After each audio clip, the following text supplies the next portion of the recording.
Not everyone living with diabetes needs to lose weight, but if you've been told by your medical team that it could benefit you to slim down a bit, or if this is just something that you want to do for yourself, then this video is for you. Losing weight with diabetes has its own unique challenges, but it can definitely be done. I live with type 1 diabetes. I've never been overweight, but I have slimmed down for fitness competitions. It took grit, but I got there.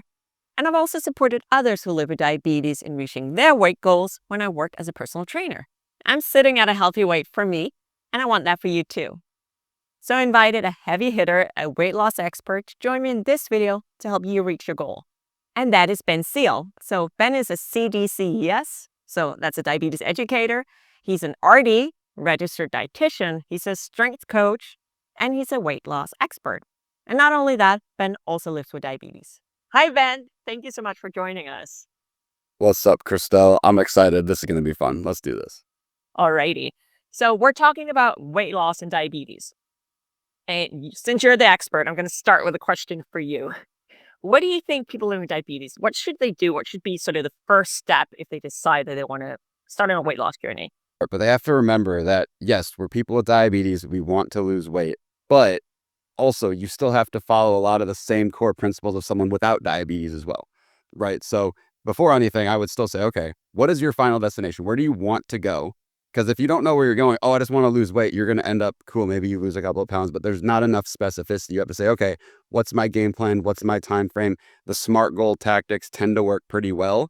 SMART goal tactics. But then it has to become, okay, now how am I going to actually achieve that? And that's probably why people are listening to this, is to learn how to do that. So with that, the calorie deficit is still going to be absolutely paramount, with the caveat that your blood sugars have to be great. How do I know if I'm in a calorie deficit? I'll tell you how I've been tracking in the past when I've sort of done any weight loss projects, but what do you say is the most important thing? I'd say, and it's tough, right? Because you could go onto one of the online calculators and say, okay, how much should I be eating? But, and this may just be my own beef with it. But at the same time, I've seen that a lot of those calculators may not be accurate, because you may type in all your information. It may be 1,000 calories off of what you're actually doing. So I would always advise people, hey, eat your normal food for a few days and just keep track of it. Use an app. You could use Lose It, MyFitnessPal. There's a million of them out there. Try that for just a few days to get an idea of what your normal intake looks like. And then from there, you'll say, okay, my average, put an easy number on it, 2,000 per day. Now I know what my normal is, where my weight has been maintaining. Now I can consider, okay, what does a deficit look like for me? You just stole mine. Yes, same thing. I would usually say to others, or when I've done it myself, it's like, just eat like you normally do. But if it does not trigger anything like any mental health issues, etc., track everything. I track it in MyFitnessPal. I use the free version. I don't want to pay for it, so I just use the free version. I think it's easy. And I've been tracking, and I have the baseline. And if I know that my weight is steady, or if my body fat has not gone up while eating that amount, well, then I can start to sort of slice off here and there. Another one I've seen work really well with some folks is simply to go in and say, okay, what do you eat in a regular day? Take a photo of each meal, both main meal and snacks. And then after a week or 3 days, whatever, you have a baseline, and then take out a snack. Just remove one of those photos from the equation. That could be a way. Absolutely. And it would work for people that don't want to see the numbers. Because to your point that you brought up, and I think it's very important to say this as well, as people with diabetes, we have a predisposition to have a little funky relationship with food, because we have to pay attention to what we're putting in our bodies all the time because of our blood sugars. And so with that, certain foods can seem a little scary. And that's a whole nother topic that we could come back and do a whole nother video about, which would be great. But with that, if it's something where, oh no, I feel weird looking at all these numbers all the time, it's too much for me, photos are a great idea. And then taking visual cues and saying, let me remove part of a snack, or let me remove part of that portion size of, the pasta or the potato or whatever might be at dinner or breakfast or lunch, that also can be really helpful. Yeah. Would you say that the most important thing is what you eat, or is it exercise, or is it a combination? Because it's more to the equation of a calorie balance than just what you eat, right? If only I was if it was just, oh, everything's weighted evenly, it would be glorious and our lives would be so much simpler. But Mm. I'd say food is 80% of the equation. And I say that for both blood sugars as well as for weight loss, just because it drives everything. It drives what your number is going to be. Your number, to an extent, if your blood sugar is bouncing all over the place, you're more likely to go low. Then you have to have more food, etc. And we'll get to that more in a little bit. But with it, I would say food is the main thing. Food is the ball of the clay, and then you're using the exercise to kind of sculpt it into whatever you want. So it's kind of like, I would almost say, the exercise the other 20% or even a little bit less. Yeah, and exercise can be a lot of things, right? I Oh, I feel like whenever I say exercise, people tend to think about, going to the gym, big men in spandex, and that's kinda, like, not always the thing, right? So one of the things that I often point out is, like, walking. Walking is super accessible for a lot of people, and it doesn't have to be outside. It can even be, like, marching in place at home or do a little dance or something. So there's a lot of way of increasing your activity level. well, and I would say, piggybacking on that, I pace when I'm on the phone. Like, I just walk around in a circle. I've gotten thousands of steps, not even meaning to. I'm just like, oh, I'm having a conversation. This is great. And suddenly I look down. I'm like, oh, that was 3,000 steps. That was fun. And you don't think about it, right? You're doing something else. And I think with that point, you have to find something you like. If you don't like doing something, don't do it, because you're never going to stick to it. And then your weight loss efforts will be thwarted. So if you say, I don't like going to the gym, there's a million other things. Try them out. And once you find one or two or three that you like, then start getting consistent with those. So let's pull it back again to diabetes. So if there are like three things people with diabetes should do in order to lose weight, what would that be? Cool. I'd jokingly would say, well, keep your blood sugars in range, because that'll be great. But like, as silly as that sounds, I think when it comes to losing weight, similar to what I mentioned before, I think it's absolutely paramount, because if you think about you could call it whatever you want to call it, but that perpetual cycle of, you're trying to eat less. Your body says you are not eating what you're supposed to. Where's the rest of the food? And it starts pulling all that extra glucose from your blood to try to, fill the gap. Your blood sugar is going to keep going low. Then when you're low, you have to eat more food, which ruins your calorie deficit. And then suddenly your weight gets stagnant. So I think avoiding low blood sugar would be probably, if not number one, it's for sure one of those three. Because if you're constantly low, you're constantly eating extra calories that you did not want to eat in the first place. So that would be absolutely number one. I'd love to hear if you're in a similar vein. Is that number one, or is that not number one for you? Well, I think when it comes to diabetes, that always has to be our number one for all things in life because it's also, energy levels, etc. I mean, I would say that for keeping your blood sugar stable, of course, there's complicated in different ways depending on how you manage your blood sugars, right? So when you say make sure that you don't get low blood sugars, it might be more talking to people who use, blood sugar lowering medications. Or would you say it applies to everyone? I would say, and to your point, I would say the majority of people in that case would be if you're on an oral medication, you're type 2, or if you're on insulin and you're type 1. Because Mm. people that are type 2 and they're not on medication, can they still have a low blood sugar? Absolutely. Do they need to look out for it? Absolutely. But is it less likely? It's going to be less of an opportunity to have that low blood sugar than the other populations. And I would say probably the majority of people that do have to take something to keep their blood sugars in board, on range, whatever you want to call it. Well, one thing is low blood sugars, right? The other one is highs. So if you end up in the roller coaster of blood sugars, whether you're treating it with medication or not, I would also say if you end up in like really high blood sugars, medium or low, normal blood sugars, really high blood sugars, it also really tears on your energy. And I get the feel, and this is not scientific, this is Christelle's feeling, that when that happens, your body is not in balance. And my take is that that could probably also complicate things a little bit. Oh, Also, when it comes to weight management. well, because once your blood sugar is out of range and it's high, it dysregulates every single process that goes on in your body. And yes, again, the whole complication side of things, where every possible thing, like down the road, it could add up cumulatively. But in a case of just acute weight loss, it's going to be a little more, not difficult per se, but your energy's lower, you feel lousier, you're dehydrated, you may not, some people get really hungry. So I mean, that could also be a thing, which I've seen that with some patients, where they suddenly are like, my number's 240 and I want to eat everything. And I'm thinking, that's wild. But I'm 240, I want to roll on the couch, take a nap, and not talk to anybody. So it's all relative and affects everyone different, but it dysregulates that entire metabolic process. So you're also then more likely, I mean, your body's having a hard time using the energy you have because your blood sugar is higher. So then it might potentially try to tap into muscle, which you don't want to lose. It becomes a whole nasty cycle where just stay in range if you can. So we definitely agree on the first thing is blood sugar management, both when it comes to highs as well as lows, right? 100%. It has to always be number one for everything. Yeah. What's the second thing then? Say it's related to that too, right? To keep yourself in range. And again, it's kind of like 1A, 1B, if you want to call it that. But if you're on medication, talking to your care team about making an adjustment because of that calorie deficit. Because a lot of times, like I kind of mentioned it before, but didn't go into super detail. When you go into a deficit, right? Your body is used to eating a certain amount of food. Now you're eating less. And your body's wondering, okay, what's going on? Something's out of whack. I need to figure this out. And it's trying to fill that gap that you're not eating because it thinks something's wrong. And the most easily accessible source of energy is going to be the glucose in your blood. So it's going to pull that immediately. So if your medication isn't adjusted likely downward with your care team's help, you are more likely to have those low blood sugar episodes, which you don't want. So that has to be, I think that may still be part of number one, but that has to be part of the equation of keeping yourself in range, because without that, you're not going to have the results that you're looking for. Okay. So managing blood sugars, adjusting meds.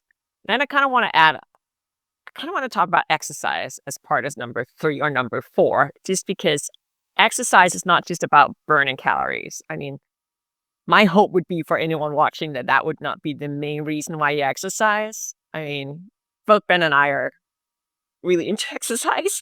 I'm not going to do that. Let's start with what exercise can also do is that, for example, cardio, can pull glucose out of your bloodstream while you do it. I'm simplifying here. Or as resistance training, can up your insulin sensitivity and really help you not just here and now, but also in the long run. So for me, I think including some level of, preferably both, resistance training and cardiovascular activity could be super helpful for weight loss. It might only be 20%, but I think it's a really strong 20%. Well, and it's still pivotal to your point, because there's been studies of people without diabetes where it says, okay, let's put 4 people into groups. One group did nothing. One group just exercised. One group did just nutrition. One group did both. And the group that did both, shockingly, had the best results. But the group that just did the food, that's why I mentioned the 80% before, just did the food, they had some results. It wasn't as great as the group that did both, but the group that just did the food had something happen. The group that only exercised had positive improvements in like their blood biomarkers, right? So like their cholesterol, etc. They didn't have the change in weight loss that they were hoping for. It was not clinically significant. So to your point, I think the insulin sensitivity aspect of things, I mean, my goodness, if I don't exercise, my blood sugars are not happy. Even if I don't get enough like steps in a day and I'm at 3,000 steps and my body's used to 10,000, I will be insulin resistant until I start getting closer to that step target that my body's accustomed to. So I think in your case here, absolutely, from an insulin sensitivity standpoint, to make everything else function better, the exercise is going to be pivotal. Yeah. Okay. We're kind of getting into 4 things now, which is cool. So again, it was managing blood sugars, managing meds, getting some level of exercise movement in. I think the way I think about it is take your baseline and then add a little bit to that. So if you're very inactive now, then don't aim for running a marathon next week. That's not going to be realistic, right? Maybe you're adding a few thousand steps, being a few times around the block or something. All right. So I do think it has to be realistic. You're just not going to stick with it. So the 4th thing, food. What do you think is? I was gonna guess what you were gonna say, and I'm hoping I'm hitting it. So more weight loss with diabetes. Should we just cut all our carbs and? Oh, it's different than I was thinking. This is good. I don't know. I'm just kidding. So do I think people should just cut all the carbs? Is that the way? I mean, I think every time you open up any magazine that talks about weight management, weight loss, it says cut your carbs. And when we talk about diabetes, a lot of people are told that carbs is the enemy. And carbs is what makes our life difficult. So would that be a path to weight loss? Could it be a path? Yes, because cutting carbs theoretically could put you into a calorie deficit. But does it have to be the exclusive diabetes only path? No. You can cut from anything except for protein. That's always my rule. I'm like, you want to cut carbs, you want to cut fat, I don't care, but protein. That's what I thought you were going to say, is the protein helping stabilize the blood sugars and helping with the body composition side of things, paramount. But like when we talk with our patients, we're like, hey, you're in a deficit now. Do you want carbs to go away? Do you want fat to go away? Do you want a combination? And most people tend to opt for a combination just because it makes it more balanced and they can stick to it better. Because again, it's all about adherence. It's all about, can you stick to the game plan, that whether you set it up or whether, your care team sets it up for you, sticking to the plan is the most important thing. But no, you don't have to be someone who's like, I'm never eating carbs again.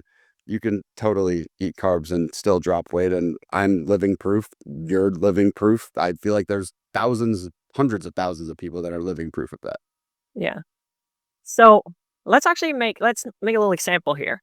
So let's say that somebody comes to you. Let's say they come to you, or they come to this conversation, and they have either been told by the medical team that a little bit of weight loss would be beneficial for their overall health, or they just decided it for whatever reason. And also, I do want to point out, I do think that it's okay to want to drop some weight just from purely like selfish reasons, that it will make you feel better or whatever. As long as it's with a healthy mindset, I'm all for it. But let's say that somebody comes to us, they haven't really moved a whole lot the last year, not used to exercise, don't really know where to start. That person, no complications, that person come to us, what would you say? So first, for the blood sugar management, it is trying to get yourself in range. Majority of the time, make sure that you don't have too many fluctuations. Yeah. That's fair. Make sure that you're in contact with your medical team in order to adjust your medications. Yep. Or if you're self-managed, I'm self-managed, say you're self-managed, pay attention, make sure to adjust your medication so you don't have too many lows, too many highs. And then we got into what was the third thing? Was that the activity? The strength training and the cardio. Yes. So for a beginner, what would you suggest? So, like you said, this person in this example has basically done minimal activity. So you could argue any increase will be better than what they were doing before. So I would say to them, okay, perfect world. I'd love to see you start 3 times a week. What could you commit to? What time frame do you think you could viably commit to in your schedule that makes sense, that you can stick to? Because some people, they'll come to me and they'll say, I can do 5 days a week for an hour. I'm like, no, you can't. Like, let's get you to do 3 days a week. Maybe it's 20 minutes, maybe it's 30 minutes, maybe it's, hey, I'm going to do a couple workout videos from YouTube at home, or maybe I'm going to, go on a 30-minute walk 3 times a week. Pick something you can stick to, and then you start stacking from there, right? Then you could add a fourth day, or you could go longer. It's totally up to you, but start with something very small. And also, you have an exercise in this example. Make sure you know what your blood sugars are going to do and make sure you're prepared for that, because you also don't want to start exercising, your body's not used to it, and your blood sugar starts to plummet. Okay. So we're starting with some sort of exercise that's based off of our baseline, right? Something a little bit more, but also just doable, right? Yeah. And then I think we also sometimes meet people who tend to over-exercise, in the sense that it's every day and the body is just stressed out. I've met people where I'm like, hey, you might benefit from a day off where you do some stretching, or, something that's a little less aggressive for the system, lack of a better word. Oh, 100%. Yes, because it's two ends of the spectrum, right? You have the people that are like, I want to get started and dip their toes in. Then you have the people that you have to tell them, hey, you're pushing too hard. Your nervous system's fried. That's probably part of why the weight may be stuck right now. We need you to chill out more to let your body recover a little more. And so those people, I feel like, are almost at times more difficult, because it's still doable, but they're like so overexcited about it, and they're like, they need to just chill. And I've been way back in the day, I was that person where I was like, I love this, I love this, I love this. And then I started realizing, like, rest days are great. You can stretch, you can chill, you can take walks. It's still amazing. Your body recovers. You feel so much more refreshed going into that next workout. Yeah. I would say you can walk every day. I think everyone can walk every day. And the general guideline is 150 minutes a week. I believe that's on average about 20 minutes. So I think that's a good way of thinking about it, is that if you're not really doing anything structured right now, then maybe make sure that you get 20 minutes of structured, meaning that you schedule it. You say, hey, today I'm going to go for a 10-minute walk after breakfast and a 10-minute walk after dinner. That's a good starting point. And then you can add on from there. I mean, if we get you to do some squats in the living room as well, I'd be really happy. If you can sneak in, like if you're like, I'm gonna do, that 10 minutes in 10 minutes, maybe a few days a week, you're like, hey, let me just try something that's on the strength side, because there's a lot of research showing strength training is so helpful for diabetes, regardless of what type you have. So just something, again, doesn't have to be crazy. You don't need to go buy a bunch of equipment. You could have a resistance band, you could have a dumbbell. Heck, you can use stuff in your house. You could use I've done milk jugs before, and I've like filled them up, and the old like the gallon things. You fill them up, they're like 2-3 pounds. That's plenty. You don't have to do anything wild and crazy. Use your body weight. There's plenty you can do to just get started. Push-ups against the wall, push-ups against the table. Just don't mess with your furniture too much, or things. Yeah. Well, that's also the point. Like, if you have issues with balance, you can also hold onto a chair, the back of a chair. You can hold onto the wall. I think the key here is be safe. Be safe, and again, you don't need to do anything wild and crazy. Just pick something where you're like, hey, I think I can do 10 push-ups against the wall. Maybe the next time you try to do 11, and then suddenly you just build up and up and up, and it's wild what you can do when you're consistent. And I don't remember where I saw the stat, but there was a thing I saw somewhere. It was in the last few months where someone mentioned if you do something for 18 minutes a day and you just focus on that thing, if after, I want to say it's like after 6 months or a year or some short time frame, you are better at that thing than like 95% of people out there. Like, Really? wild. Yeah. So I saw it and I'm like, this is fascinating. But think about it with exercise, right? If you're consistently doing just a little bit of exercise every single day, suddenly you do that for a year, you look back and, what is it? Less than 10% of people accomplish their New Year's resolutions. You've already accomplished it, and you've probably built so much strength and endurance, and your body feels better and your blood sugars are better. It's wild what you can do, but it's just doing the ordinary things for an extraordinary amount of time. Yeah. Awesome. Sorry, that was And then the last, no, this is great. And the last component was the food, right? So figuring out if you do need to lose weight, what is your baseline? And then where can you maybe cut a toe, cut a heel, to use the princess metaphor here.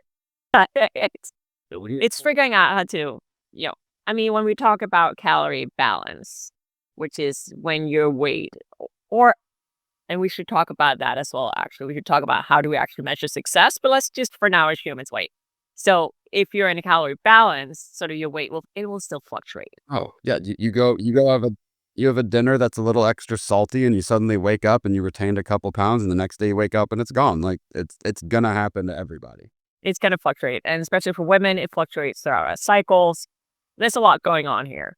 But that's how we know our baseline. It's when we're kind of like at the same level, right? And then we change something. So look at it maybe like a scale and say when we then take away a little bit of the food or add a little bit of activity, then the scale is going to start to tip, right? And we become leaner. And maybe actually with that, let's talk about how do you then measure success? Because do we necessarily think that the scale, like a traditional scale where you go on it and the little pin goes up, do we think that's the best option, right? So let me give my take first, and then I want to hear yours. Here's a few different ways of measuring success. So first of all, it has to fit with the person. Anyone I've ever worked with when I was a trainer is like, you have to figure out what works best for you. And maybe it's just the accomplishment, feeling accomplished that you're actually doing something towards, improving your health. Or maybe it's, how tightly your favorite dress fits or your favorite shirt fits. Or maybe it's using a scale. So I've used smart scales before. Some were better than others. But smart scales, they generally tell you more than just your weight. And I think one of the reasons why that's really cool is back to what we just talked about. Weight fluctuates. How many pounds I am will fluctuate. So it might not be the best way of gauging success. Over time, maybe. But like from day to day or week to week, in my opinion, it's a little weak. What do you say? I think the scale is great if it's not used by itself. Like, so exactly what you just said. It can be a marker of success. Okay, is the scale dropping? But you've also seen pictures and, stories of people where their weight goes up a pound, but their body composition looks completely different because of how they've chosen to eat and how they've chosen to train. So I think the scales, it's fine as a proxy, but at the same time, looking in the mirror and saying, hey, do I feel like I physically see anything different, or taking progress photos? How your clothes are fitting is another good one. How you just feel in general. And then, of course, there's the accomplishment and the, hey, I actually set out to do something and I did it. Like that also feels good. Your labs might be another good result to look at and say, okay, did my cholesterol get better? Did my, fasting blood sugar get better, depending on the person, right? So there's a lot of different things you can look at, and kind of looking at the full picture together. I'd maybe put the scale at like 50%. I wouldn't put it as the full. If you only look at the scale, you are setting yourself up for failure. So what's wild is especially if you have, type 2 prediabetes, you lose just 5 to 10% of your body weight. You can get your blood sugar in a position, especially on the prediabetes side, where you may get back to a normal A1C again. Just that little bit of body weight. And again, that's just one benefit of the many. And I always tell people, I'm like, hey, once the blood sugars go, the weight follows, or if the weight goes, the blood sugars follow. It's usually hand in hand as long as you're dialed in. Would you say that it's harder to lose weight when you live with diabetes, or is it the same as sort of the general population? To an extent, I would say it's as hard as you want to make it. But at the same time, it also depends on the person, right? Because you have to have that blood sugar management down. And all things considered, if that's fine, if you're in range the majority of the time, you're probably not going to see any real difference versus someone who doesn't have diabetes. But if you're bouncing, that's where you're going to start to see a lot more difficult of a time dropping the weight. And then there's still the angle of people who have to take insulin, the whole belief of, is insulin the problem when it really isn't? But that's a whole, like, we could probably do a 30-minute rant just on that alone. I don't know. So I don't think insulin in itself makes you gain weight. I mean, we all need insulin to survive. Without insulin, we're not here. So, however, if you inject insulin, given that the injected insulin is injected into fatty tissue, it doesn't work quite as fast as insulin that's produced by the pancreas. You will have more insulin going in the body for the most part than somebody who has a functioning, pancreatic system. So I think that component of it has led to some people say, well, that can make it a little harder to drop body fat simply because you have more insulin going at all times. It's interesting, right? Because I feel like every person who's on insulin, who's insulin dependent, type 1, type 2, doesn't matter. Anyone who's on insulin is at a super physiological level relative to someone who doesn't have diabetes, right? So, and I'm going to put pretend numbers on it, but just to show the dramaticness, someone without diabetes, their system may produce, these are all made up numbers, but just for reference, they might produce 5 units. For us, we might be taking 40 units of 50. Like, if that were the case, if the insulin that we took was the true driver of weight gain, every person who's on insulin would be morbidly obese. Like, it just would not be possible because of the insulin. But because the insulin helps facilitate it, but it still comes down to the calorie balance, that's, I think, the bigger thing. So when people are like, oh, the insulin's causing the weight gain, when someone's first diagnosed with type 1, they've just wasted away because they're malnourished. Now they're not malnourished. Now the weight comes back. But on the flip side, when someone's like, oh, I'm trying to lose weight, but the insulin won't let me, that's where I would encourage that person to look at, what are they actually eating? How much are they going low? How much are they just constantly bouncing? Because having to eat all that extra food, that will put you in a calorie surplus, which, with the insulin helping facilitate, can make it so the weight's going on. And what you were talking about be aware of something called feeding the insulin, which is basically where you just inject insulin that you don't really need. And it happens for all of us who inject insulin. But if you do that consistently, you end up having to treat it with food, with juice, with glucose tabs, and that is a lot of calories that also count towards your balance. Low calories still count. As much as people get upset when I tell them that, I'm like, I'm sorry, they're still calories. They still count. You got to still put them in, and keep an idea of what's going on, why it's so important to limit the lows. Yeah. So before we wrap up here, is there anything that you'd say people living with diabetes should absolutely not do if they want to lose weight? Is there an absolute no-no? Just tank your calories. A lot of people are like, oh, I see the thing in the not newspaper, the magazine at the grocery store end cap, and it says if I only eat 800 calories, don't do that. I don't get diabetes or not, just don't do that. But with diabetes, especially if you want a first class one-way ticket to low blood sugar land where you're not going to feel very good for a while and you're not going to have sustainable success, just go ahead and do it. But I don't suggest that at all. That would be, for me, I'd say number one. And how about sustaining? Sustaining. sustaining a healthy weight. Oh, for what not to do? Yes. Ooh. Or what to do. Let's turn it to something positive. What should you do? So we'll wrap this up with what should you do then? You reach your goal or you're close enough. What, from a diabetes perspective, would you focus on to maintain this? I was about to say what you shouldn't do because I just thought of one as you were doing that. I was like, don't go back to what you were doing before because it wasn't what was helping you. Well, then the biggest thing is on the converse, right? Saying, hey, I did all this work. Now, how can I continue to do this and make it in a way that it's fun for me? It's normal for me. It's part of my daily life. And the goal is, as you're doing this, it's not just I did this for 3 months. I did this for 6 months. I'm done. It's hey, I've shifted my outlook on everything. This is what is serving me. This is what's helping me feel good. Why don't I continue doing it so I continue living that high quality of life that I'm now enjoying more? And at that point, again, if it's anything sustainable, you're gonna thrive. I love that. It's kind of like diabetes. It's a never-ending journey. Literally never ending, 24/7, 365, and or this year would be 366. But either way, Oh my gosh, smarty. So thank you so much, Ben. Let's just wrap up here with you telling people where they can find you. I'm on social platforms, Instagram, TikTok, which hopefully will still live, but either way, at Man of Zeal, MANOFTZEEL. And then my team and I, we have a practice where we work with people who have amazing blood sugars, eating amazing food, and having an amazing quality of life without any restrictions from their diabetes. So that's yourdiabetesinsider.com. And you guys take insurance, right? We do, which is beautiful, depending where you are, depending on your plan. So I can't guarantee it, but there's at least hope. So there's that. Yeah. So yeah, check out Ben and his website, his social media. Thank you so much for watching, and I'll see you next time.